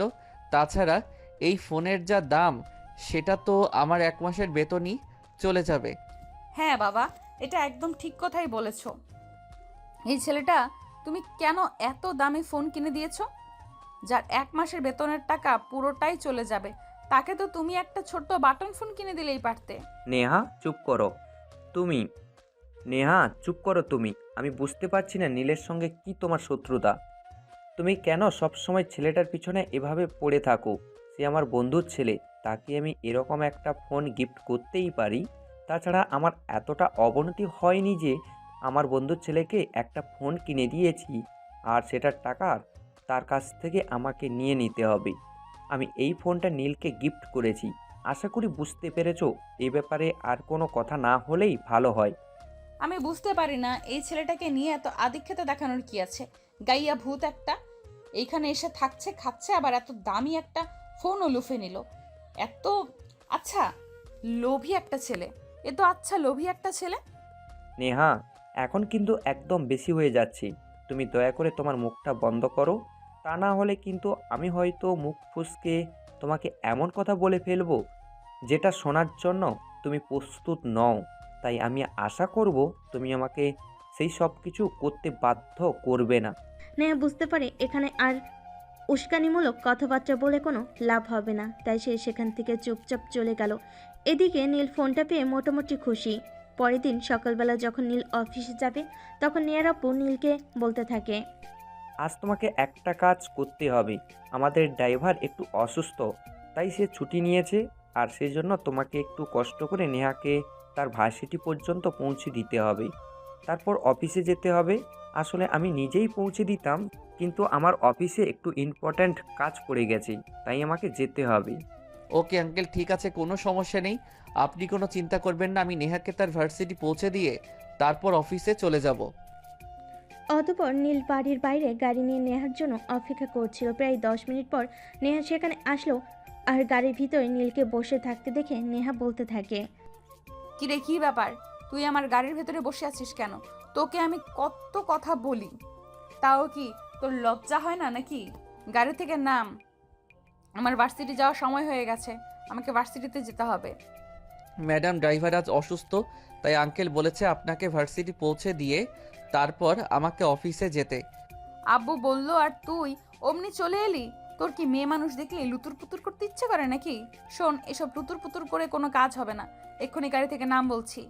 এই বলে নেহা গাড়ির দরজাটা খুলে নীলকে শার্টের কলা ধরে টেনে গাড়ি থেকে নামালো আর ঠাস ঠাস করে দুই গালে দুইটা বসিয়ে দিয়ে বলতে লাগলো, এই নির্লজ্জ বেহায়া, তোকে আমি কতবার বলবো আমার পেছনে পড়িস না। তোকে আমার একদমই সহ্য হয় না, কিন্তু তারপরেও তুই কেন আমার পেছনে পড়ে আছিস? তোর কি লাজ লজ্জা জিনিসটা নেই নাকি? স্কুলে যাওয়ার জন্য তৈরি হয়ে একটু দূরে দাঁড়িয়েছিল রিমি, আর সেই সব কাণ্ড কারখানা দেখছিল। নেহার নীলকে থাপ্পড় মারলো, এটা সহ্য করতে না পেরে রিমি সেখান থেকে চলে আসে আর নিজের বোনকে বলতে থাকে, আপু তুই এটা কি করলিস? এটার জন্য কিন্তু তোকে মাসুল গুনতে হবে। নীল ভাইয়া কোনো সমস্যা নেই, তুমি অফিস চলে যাও। আব্বু কিছু বললে আমি সেটা সামলে নেব, কিন্তু এই বেয়াদব মার্কা মেয়েটার সামনে আর কখনোই তুমি আসবে না। এর উপকার করতে তো একদমই না। হ্যাঁ হ্যাঁ, যাচ্ছিস না কেন? তোদের উপকারের কোনো প্রয়োজন আমার নেই। আমার চোখের সামনে আসবি না, তোদের দেখলে আমার গা ঘিন ঘিন করে। লো ক্লাস কোথাকার। নেহার কথাই কোনো উত্তর না দিয়ে নীল আর রিমি দুজনে সেখান থেকে চুপচাপ চলে গেল। এদিকে নেহা গাড়ি ড্রাইভ করে নিজে নিজে ভার্সিটি পৌঁছে গেল। সেদিন বিকেলবেলা নীল যখন অফিস থেকে ফিরছিল, তখন নীল বাড়ির গেট দিয়ে ভিতরে প্রবেশ করতে যাবে, তখনই হঠাৎ কিছু একটার মধ্যে তার পা পিছলে গেল আর সে পড়ে যাচ্ছিল। কিন্তু তার সামনে নেহা ছিল, সেটা সে খেয়ালই করেনি, তাই সে নেহার উপরই পড়ে গেল। নেহা নিজেকে কোনো রকমের সামনে নিয়ে উঠে দাঁড়ালো আর নীলের শার্টের কলার ধরে টেনে দাঁড় করালো আর ঠাস ঠাস করে কয়েকটা বসিয়ে দিল। এই লম্পট লুচ্চা ছেলে একটা, তোকে কতবার বলবো তুই আমার ধারে কাছেও আসবি না, কিন্তু তুই ইচ্ছে করে আমার কাছাকাছি থাকবি আর আমার সঙ্গে লুতুর পুতুর করার চেষ্টা করবি। তোকে আমি কতবার বলবো তোর এইসব ধরে কাজ হবে না। আমি আমার বাড়ির মানুষগুলো কেউ বোঝাতে পারছি না, এই ছেলে একটা লুচ্চা, মেয়ে মানুষ দেখলে এর চুলকানি ওঠে। হয়েছে ম্যাডাম হয়েছে, অনেক বলেছেন, আপনাকে আর বলতে হবে না। এবার আমাকে বলতে দিন। এই যে দেখুন স্লিপার জায়গাটা দেখছেন, ওখানে আমার পা পিছলে গিয়ে পড়ে যাচ্ছিলাম। আপনি তখন আনফর্চুনেটলি আমার সামনে চলে আসেন আর অ্যাক্সিডেন্ট হয়ে যায়। শুনুন, আপনার মতো সুন্দরী মেয়ে বাংলাদেশে অভাব নেই, চাইলে আপনার মতো 10টা সুন্দরী মেয়ের সঙ্গে প্রেম করতে পারি, কিন্তু ম্যাডাম আমি সেই ধরনের ছেলে নই। আমি আমার মতো থাকতে পছন্দ করি, আর সেটা আপনাদের এই শহরে স্মার্ট সমাজে মানায় না। হ্যাঁ সেটাই তো বলছি, যেখানে তোকে মানায় না সেখানে তুই থাকছিস কেন নির্লজ্জ বেহায়ার মতো? এখান থেকে চলে যেতে পারিস না? তুই বুঝতে পারছিস না তোকে আমাদের কারোরই সহ্য হয় না? কি ব্যাপার, কি হয়েছে নেহা? তুমি এভাবে এইখানে চেঁচামেচি কেন করছো বলো? সারাদিন কি তোমার চেঁচামেচি ছাড়া থাকতে মন চায় না? না, আমার চিৎকার চেঁচামেচি ছাড়া থাকতে মন চায় না, কারণ তোমরা আমাকে চেঁচামেচি ছাড়া থাকতে দাও না। তোমাদের কতদিন বলেছি এই ছেলেটাকে আমাদের বাড়ি থেকে তাড়িয়ে দাও। আমি এই ছেলেটাকে একদমই সহ্য করতে পারি না, কিন্তু তোমরা তো কেউই আমার কোনো কথা শুনবে না। তুমি যে কথাগুলো বলছো সেগুলো শোনার মতো না, তাই আমরা কেউ শুনছি না। কারণ তুমি খুব ভালো করে জানো নীল তোমার বাবার বেস্ট ফ্রেন্ডের ছেলে। নীলের বাবা আমাদের অতীতের কত সহযোগিতা করেছে, তার কোনো হিসাব নেই। তোমরা থাকো তোমাদের মানবতা নিয়ে, আর যা ইচ্ছা তাই করো, আমি তোমাদের কিছুই বলবো না। এই কথা বলে নেহা সেখান থেকে চলে যায়। এদিকে রিমি সেখানে এসে উপস্থিত হয় আর নীলকে বলতে থাকে, ভাইয়া, ইফ ইউ ডোন্ট মাইন্ড, তোমাকে একটা কথা বলতাম। হ্যাঁ শিওর, কেন নয়। তুমি আমার ছোট বোনের মতো, তুমি আমাকে চাইছো যা ইচ্ছে তাই বলতে পারো, আমি কিছু কেন মনে করব? আর তুমি কি নেহা আপুকে ভালোবেসে ফেলেছো? না একদমই নয়। নেহাকে আমি কেন ভালোবাসতে যাব? তোমার বোন যে হিংসুটে আর অহংকারী, তাকে কখনো কেউ ভালোবাসতে পারে না। তার মনটা শুধু হিংসায় ভরপুর। তুমি যদি তাকে ভালোবাসো নাই বাসবে, তাহলে তার এসব অপমান অত্যাচার কেন সহ্য করছো সেটা আমায় বলবে। দেখো, আমরা তখনই কোনো কষ্ট অপমান আর অত্যাচার সহ্য করি যখন আমরা সেই মানুষটাকে ভালোবেসে ফেলি।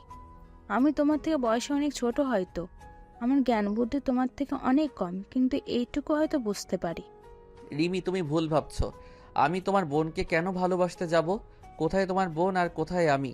তবে হ্যাঁ, একটা কথা সেটা হলো আমি তোমাদের বাড়িতে রয়েছি, তোমাদের খাচ্ছি, তোমাদের পড়ছি, তাই এইটুকু মানবতা দেখানো আমার কর্তব্যের মধ্যে পড়ে।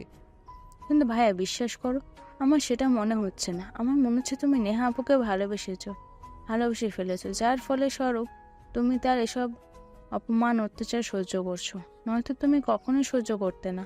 তাছাড়া আমি তোমার অনেক গল্প শুনেছি, তুমি বরাবরই ন্যায়পরায়ণ একটা ছেলে। তখনই নীল রিমিকে আর কোনো কথা বলার সুযোগ না দিয়ে চুপচাপ সেখান থেকে চলে গেল। এদিকে দেখতে দেখতে আরও বেশ কিছুদিন চলে গেল আর নেহার অত্যাচারের মাত্রা বাড়তে চলো। এদিকে এসব সহ্য করতে না পেরে রিমি একদিন নীলকে বলে, ভাইয়া তুমি যদি আপুকে ভালোবাসো না, তবেই তোমাকে একটা কথা বলতে চাই। হ্যাঁ বলো, তুমি আমার ছোট বোন হিসেবে যে কোনো কথা বলতে পারো সেটা তো আমি তোমাকে অনেক আগেই বলেছি। তাহলে তুমি আমাকে কোনো কথা বলতে দ্বিধাবোধ কেন করো বলবে? আমার মনে হয় আপু হয়তো মনে মনে তোমাকে ভালোবাসে, যার কারণে তোমাকে সে সহ্য করতে পারে না। আসলে আমি অনেক মেয়েদেরকে দেখেছি যারা তার ভালোবাসা মানুষটির সঙ্গে কথায় কথায় ঝগড়া করে। তাই বলছি, আমি একটু সেটার পরীক্ষা নিতে চাই। রিমি, এই মুহূর্তে আমার মনে হচ্ছে তোমার বোনের নয়, তোমার মাথাটাই নষ্ট হয়ে গেছে।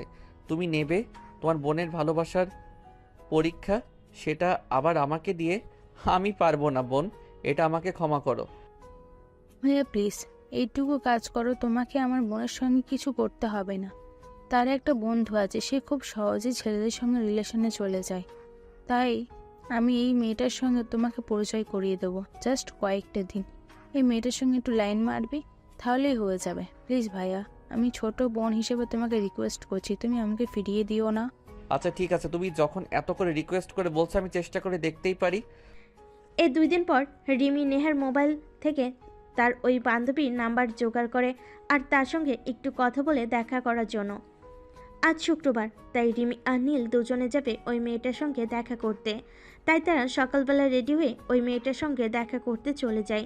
আর একটু বুঝিয়ে সুঝিয়ে বলাতে ওই মেয়েটা রাজি হয়ে যায়। আর পরের দিন থেকে শুরু হয় তাদের প্রেমের নাটক। পরের দিন সকালবেলা নীল অফিসে যাওয়ার আগে ওই মেয়েটাকে ভার্সিটি পর্যন্ত নিয়ে যায়, যেটা দেখে নেহা বলতে থাকে, কিরে কি ব্যাপার, তুই দেখছি আমার ভার্সিটি পর্যন্ত চলে এসেছিস, আর ওই মেয়েটার সঙ্গে তোর কি? ওই মেয়েটা মানে তুমি কাকে বলছো? এই আমার গার্লফ্রেন্ড, এর সঙ্গে আমি প্রেম করছি আর আমার ভবিষ্যৎ বউ। আশা করি তুমি রেসপেক্ট দিয়ে কথা বলবে। রেসপেক্ট? তাও আবার তোর বউকে হাসালি? তুই আমাকে কি করে তোর বউকে দিয়ে কথা বলবো? যাই হোক, মানাইছে তোর সঙ্গে ভালো। তুই যেমন লুচ্চা, তোর গার্লফ্রেন্ডও তেমন লুচ্চা। সপ্তাহে কয়টা বয়ফ্রেন্ড পাল্টাতে পারে? নেহা, ঠিক করে কথা বলতো। আমার বয়ফ্রেন্ডের সামনে আমাকে এভাবে বলতে পারিস না। তুই প্রেম টেম করিস না, সেটা আলাদা ব্যাপার। আমাদের প্রেম করতে মন চায়, তাই আমরা প্রেম করি। এতে তো তোর কোনো সমস্যা থাকার কথা না। আরে ডার্লিং, তুমি মেয়েটার সঙ্গে কেন কথা বলছো? আমরা দুজনে প্রেম করছি, এটা দেখে তার জ্বলছে, তাই তো সে এরকম করছে। তুমি ওর দিকে নজর দিও না। এই শোন, তোরা প্রেম কর, মন চাইলে কোনো আবাসিক হোটেলে গিয়ে সময় কাটা, তাতেও আমার কোনো প্রবলেম নেই। হ্যাঁ আমিও তো সেটাই বলছি, আমি আমার গার্লফ্রেন্ডের সঙ্গে যা চাই তাই করব, তাতে তোমার কি? আচ্ছা রিয়া, আমার অফিসে টাইম হয়ে গেছে, আমি তাহলে এখন আসি। তুমি কিন্তু ভার্সিটি ছুটি হলে আমার অফিসে চলে যাবে। আমি তোমাকে নিয়ে আজ বিকেলে একটু ঘুরতে বের হবো আর শপিংও করে দেব। ওকে সুইট হার্ট, কোনো প্রবলেম নেই। আমি বাসা থেকে বলিয়ে এসেছি বিকেলে ফিরতে দেরি হবে। এই লুচ্চার দল, আগে প্রেম তো ঠিক মতো কর, তারপর ওসব করিস। শোন, প্রেম করেছিস জীবনে, কিন্তু ছেলে চিনতে পারিসনি। এই ছেলেটার চরিত্রে সমস্যা আছে, সেটা দেখেই বোঝা যায়, কিন্তু তুই তো অন্ধের মতো ছুটে চলেছিস এই ছেলেটার পেছনে। নেহা, তোকে বললাম তো, এটা আমাদের ব্যাপার, আমাদের দুজনের উপর ছেড়ে দে। তুই কেন এটার মধ্যে জড়াতে চাইছিস? আমরা মন চাইলে লেটে যাব, মন চাইলে বিছানায় যাব, যা ইচ্ছে তাই করব। এতে তোর কোনো প্রবলেম হওয়ার কথা নয়। আর চাইলে তুইও একটা বয়ফ্রেন্ড জুটিয়ে নে। নেহা তখন মুখটাকে বেঞ্চি মেরে সেখান থেকে চলে গেল। এদিকে নীল অফিসে চলে গেল। এদিকে সেদিন বিকেলবেলা রিয়া যখন ভার্সিটি থেকে বের হয় নীলের অফিসের দিকে যাবে, তখন নেহাকে শুনিয়ে শুনিয়ে বলতে লাগলো, আজ আমার নতুন বয়ফ্রেন্ড আমাকে নিয়ে ডেটে যাবে। আমার বয়ফ্রেন্ড হয়তো আমার পছন্দ মতো আমাকে অনেক কিছু কিনেও দিবে, আর সেটা দেখে অনেকেই চলবে, তাতে আমার কিছু যায় আসে না। আর বয়ফ্রেন্ড পাল্টানো তো আমার কাছে ড্রেস পাল্টানোর মতো। খুবই ভালো লাগে এসব করতে। তবে এবার আমি যে মালটা জুটিয়েছি সেটা কিন্তু দেখতে খুবই জোশ। আর নতুন চাকরি নিয়েছে, হাবা গোবা টাইপের, একটু ঘোরাতেও পারবো। রিয়ার এই কথাগুলো শুনে নেহা খুব ভালোভাবে বুঝতে পারলো রিয়া এখন এই কথাগুলো নেহাকে উদ্দেশ্য করে বলছে, তাই নেহা রিয়ার সামনাসামনি দাঁড়িয়ে বলতে থাকলো। এই নির্লজ্জ বেহায়া মেয়ে, তোকে আর কতবার বলবো, তুই চাইলে ওই ছেলের সঙ্গে বিছানায় যেতে পারিস, তাতে আমার কোনো সমস্যা নেই। তোদের যা ইচ্ছা কর, আমাকে কেন এসব কথা শোনাচ্ছিস? আমি কখন তোকে এসব কথা শোনাতে গেলাম? তুই তো নিজে নিজে এসে শুনছিস। দেখ রিয়া, তোকে শেষবারের মতো বলে দিচ্ছি, এই ছেলেটার সঙ্গে এত ঢলাঢলি করবি না। এসব আমার একদম ভালো লাগে না। তুই কে রে বাবা বল তো শুনি? তোর ভালো লাগা না লাগা আমার কি আসে যায়? তোর যদি আমার এসব কিছু দেখতে ভালোই না লাগে, তাহলে তুই তোর চোখ বন্ধ করে রাখতে পারিস, তাতে আমার কোনো আপত্তি নেই। ঠিক আছে, যা, তোর যা ইচ্ছা তুই তাই কর। আমি তোকে আর এই ব্যাপারে কোনো কিছুই বলবো না। তবে হ্যাঁ, একটা কথা তোকে বলে দিচ্ছি, কখনো যদি এই ছেলেকে নিয়ে কোনো ঝামেলা বাঁধিয়েছিস, তখন কিন্তু আমাকে দোষ দিতে পারবি না, কারণ আমি কিন্তু আগে থেকেই তোকে হুঁশিয়ার করেছি। না রে ভাই, তোকে কোনো দোষ দিব না। তুই এখন দয়া করে এখান থেকে বিদায় হ। তখন সেখান থেকে নেহা আর কোনো কথা বলার সুযোগ না পেয়ে চলে গেল। এদিকে রিয়া আর নীল একটা রেস্টুরেন্টে দেখা করলো, সেখানে খাওয়া দাওয়া করলো আর তাদের পরবর্তী প্ল্যান নিয়ে আলোচনা করতে লাগলো। আগামী শুক্রবার সকালে তুমি বাসায় যাবে আমাকে আনতে, আর ওখানে বলবে যে সারাদিন তুমি আমার সঙ্গে থাকবে। আন্টিকে আমি আর রিমি সব বলে রেখেছি, কোনো প্রবলেম হবে না। আর সেখানে গিয়ে তুমি আমার সঙ্গে এরকম আচরণ করবে যেন আমরা দুজনই খুব ক্লোজ হয়ে গেছি, সেটা নেহা বুঝে। ওকে, কোনো প্রবলেম নাই। আমি সময় মতো পৌঁছে যাব, আর তুমি যেভাবে যা করতে বলবে আমি তাই করব। আর আজকে নেহাকে দেখিয়েছি, আমি শিওর সে তোমাকে ভালোবাসে, কিন্তু মুখ ফুটে বলতে পারছে না। হয়তো নয়তো সে নিজেই ভালোবাসাটা বুঝতেই পারছে না, তাই তোমার সঙ্গে এরকম আচরণ করছে।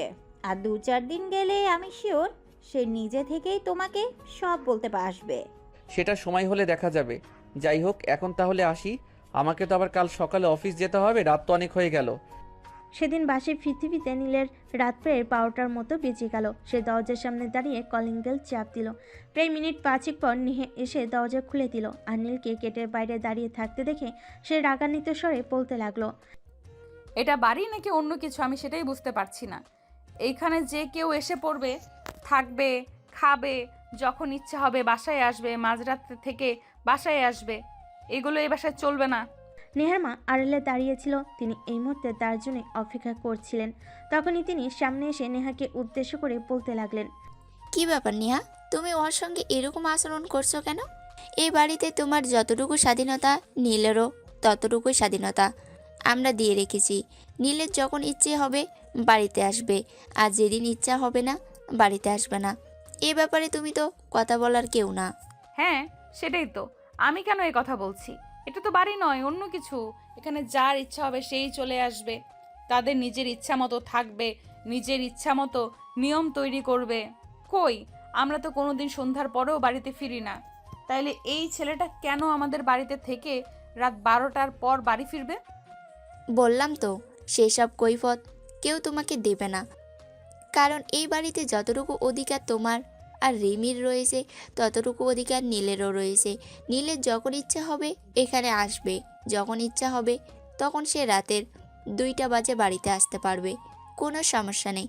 আরে হ্যাঁ, নীল তো আর এমনি এমনি লেট হয়নি, হয়তো তার কোনো কাজ ছিল তাই। হায়, আমি তো সেটাই বলছি।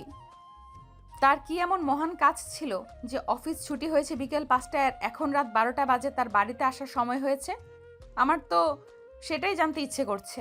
নেহা, আমি আমার গার্লফ্রেন্ড নিয়ে ঘুরতে গেছিলাম, কেন তোমার কোনো সমস্যা আছে নাকি এতে? তাছাড়া এটা তো তুমি খুব ভালো করেই জানো, তোমারই এক বন্ধুর সঙ্গে আমার প্রেম হয়েছে, সেটা বাড়ির কেউ না জানলেও তুমি তো খুব ভালোই জানো। তাহলে আমাকে এত প্রশ্ন করার কি আছে বলো? এক্স্যাক্টলি, আমিও সেটাই বলতে চাইছিলাম। তুমি আমাদের বাড়িতে থাকবে, আমারই বন্ধুর সঙ্গে প্রেম করবে, আর রাত 12টার পর বাড়িতে ফিরবে, এইসব তো আমি সহ্য করব না। তোমার সহ্য করা বা না করায় কি আসে যায় সেটা তুমি আমাকে বলবে? তোমাকে কতবার বলেছি এই ছেলেটার পিছনে পড়বে না। সহজ সরল ইনোসেন্ট একটা ছেলে, গ্রাম থেকে এসেছে, শহরের এত সব নিয়মকানুন সে জানে না। তাই তো তোমাকে বলেছি তুমি ওকে যতটুকু পারো সহযোগিতা করবে, কিন্তু পিছনে লাগবে না। তোমাদের সঙ্গে তর্ক করে কোনো লাভ আছে বলে তো আমার জানা নেই।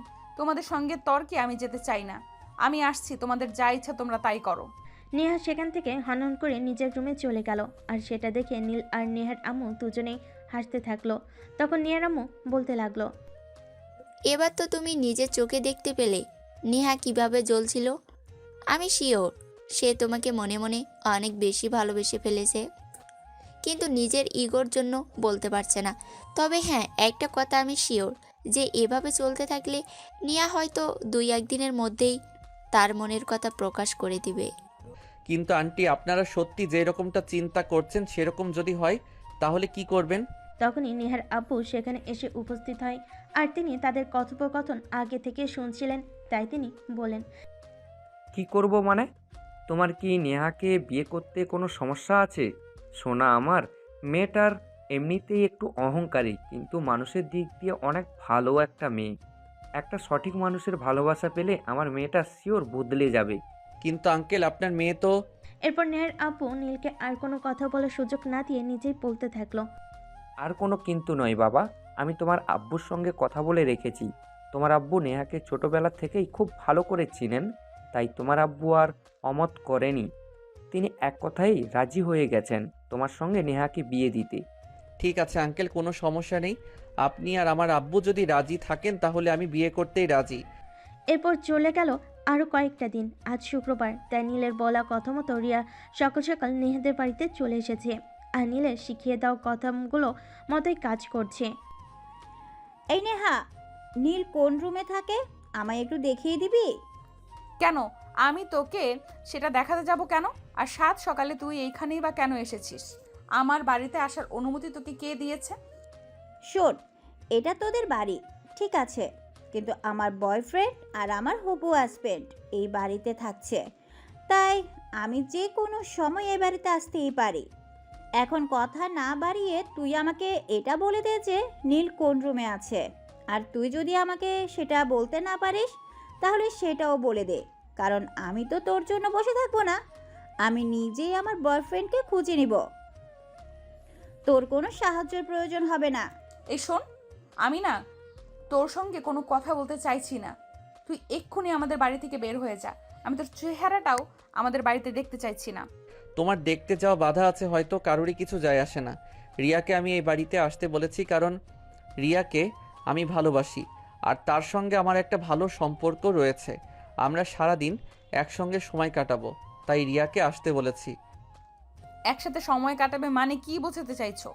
তুমি এই বাড়িতে থেকে এসব নষ্টামি করবে, এসব তো চলবে না। তুমি এই বাড়ি থেকে বের হয়ে গিয়ে তারপর যা ইচ্ছা তাই করো, তোমাকে কেউ বাধা দেবে না। নীল এই বাড়িতে থেকে যাবে কেন? নীল এই বাড়িতেই থাকবে, আর তার যা করতে ইচ্ছা হয়েছে এই বাড়িতে থেকেই করবে। এতে যদি তোমার কোনো সমস্যা হয়ে থাকে তাহলে তুমি নিজের চোখ দুটোকে বন্ধ করে রাখতে পারো। আম্মু, আমি বুঝতে পারছি না তোমাদের কি হয়েছে। তোমরা কেন এই ছেলেটার জন্য আমার সঙ্গে এরকম আচরণ করছো? বাইরের একটা ছেলে এখানে থাকছে আর তার উপর এসব নষ্টামি করছে, সেগুলোকে তোমরা সহ্য করছো? আমরা তো তার কাজকর্ম সেরকম খারাপ কিছু দেখতে পাচ্ছি না, আর সে তো সেরকম কোনো কিছুই করেনি। সে একটা মেয়েকে ভালোবাসে আর তার সঙ্গে পার্সোনাল টাইম কাটাবে, হয়তো এতেই খারাপের কি আছে? কেন ওই মেয়ের সঙ্গে কেন পার্সোনাল টাইম কাটাতে হবে? বাড়িতে কি মেয়ে মানুষ নেই নাকি? বাড়িতে তো মেয়ে মানুষ অনেকই রয়েছে, যেমন রিমি আন্টি। আমি কি ওদের সঙ্গে পার্সোনাল টাইম কাটাবো নাকি? ওরা তো আর আমার গার্লফ্রেন্ড নয় যে আমি একটু জড়িয়ে ধরতে পারবো, আদর করতে পারবো। এক থাপ্পড়ে তোর সব কয়টা দাঁত ফেলে দিব।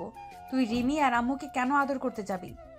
আমি যে তোর চোখের সামনে ঘুরঘুর করছি, আমাকে তোর চোখে পড়ে না? এসব তুই কি বলছিস নেহা? তুই কিনা শেষে এই ছেলেটাকে এসব কথা বলছিস? তুই তো এই ছেলেটাকে একদম সহ্য করতে পারিস না, যে আমাদের বাড়িতে রয়েছে এটাই তোর সহ্য হয়? হ্যাঁ বলেছি, কারণ ওকে যেদিন আমি প্রথমবার দেখেছি সেদিনই ভালোবেসে ফেলেছিলাম। কিন্তু বাংলায় তো একটা প্রবাদ আছে, মেয়ে মানুষের বুক ফাটে তো মুখ ফুটে না। আমার বেলাতেও সেটাই হয়েছে। আমি তো ভেবেছিলাম নীল নিজেই এসে আমাকে তার ভালোবাসার কথা বলবে, আমার পেছনে ঘুরঘুর করবে, কিন্তু এই ছেলে তো পুরো অন্য রকম। আমার পেছনে একটুও টাইম ওয়েস্ট করলো না, উল্টো নিজের ডিমান্ড দেখালো। হ্যাঁ, কিন্তু আমার মনের মানুষটা যে এমন আহাম্মক সেটা তো আমি জানতাম না। আমি তো ভেবেছিলাম যে আমার রাগ অভিমান এগুলো বুঝবে, আমাকে সে নিজেই এসে তার ভালোবাসার কথা বলবে, কিন্তু এখনো পর্যন্ত তো সেরকম কোনো কিছুই হলো না। তাই আমি বাধ্য হয়ে নিজেই নিজেকেই বলতে হলো I love you Neel, really love you. আর রিয়া, তুই এক্ষুনি আমাদের বাড়ি থেকে বের হয়ে চলে যা। তুই বন্ধু নামের কলঙ্ক। আরে বাবা, তুই আমাকে কেন দোষারোপ করছিস? আমি আবার কি করলাম? আমি তো তোর বন্ধু ছিলাম, আর বন্ধু হয়ে সারা জীবন থাকতে চাই। আমার ভালোবাসার মানুষকে কেড়ে নেওয়ার চেষ্টা করেছিলি, আর তুই কিনা বলছিস যে তুই আমার বন্ধু হয়ে থাকতে চাস? হাই নেহা, রিয়া তোমার বন্ধু হয়ে থাকতে চাই, সে তোমার ভালোবাসাকে কেড়ে নিতে চায়নি। সে যা করেছে সে সব কিছু আমার আর রিমির কথাই করেছে, কারণ আমরা জানতাম যে তুমি আমাকে ভালোবেসে ফেলেছো, কিন্তু বলতে পারছো না, তাই এইটুকু নাটক আমাদের করতে হয়েছে। তাহলে ক্ষমা করে দিও, তোমার ভালোবাসা প্রকাশে আনার জন্য আমাদের এইটুকু করতেই হয়েছে।